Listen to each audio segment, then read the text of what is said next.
দুর্দান্ত একটা নাটক, যে দুর্দান্ত নাটকে প্রথমে বলবো যে নাটক শুরুতে যেভাবে নাটকটা শুরু হলো, এই শুরুটা কিন্তু অন্য মাত্রা এনে দিয়েছিল।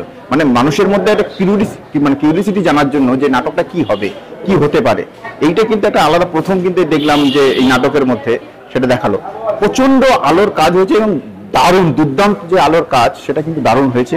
এবং বিশেষ করে দেখা যাচ্ছে যে নতুন ছেলে মেয়ে, যেটা শুনলাম ছেলে মেয়েদের নিয়েই নাটকটা, এখানেই বোঝা যায় যে নতুন ছেলে নয়, এরা সত্যি অভিজ্ঞ সব যারা শিল্পী যারা আছে।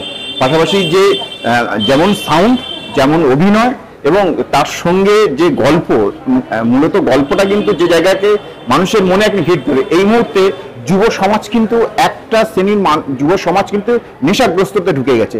কি কারণে নেশাগ্রস্ত হচ্ছে, একটা কোন পরিবারের ছেলে বা কোন পরিবারের মানুষ নেশাগ্রস্ত হচ্ছে, কোন জায়গা থেকে এসে নেশাগ্রস্ত হয়ে এসে এখানটা কিভাবে তারা টর্চারিং হয়, সেই যে ভিতরের যে জায়গাগুলো, সেই জায়গাটা তুলে ধরেছে ডিরেক্টর। যে পৃথ্বীরানার আগের বাদাবন দেখেছি, তার একটা ধারাবাহিক যে, আর এটা পুরোপুরি একদম পুরোপুরি আলাদা।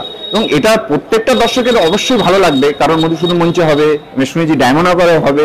হ্যাঁ, সর্বত্র জায়গায় যে নাটকের মধ্যে একটা আলাদা মেসেজ এনে দেবে, সেটা হচ্ছে নেশামুক্ত সমাজ না বললে, এই যে এইটাকে তুলে ধরার জন্য কিন্তু সত্যি ডিরেক্টরের আমাদের অশেষ ধন্যবাদ।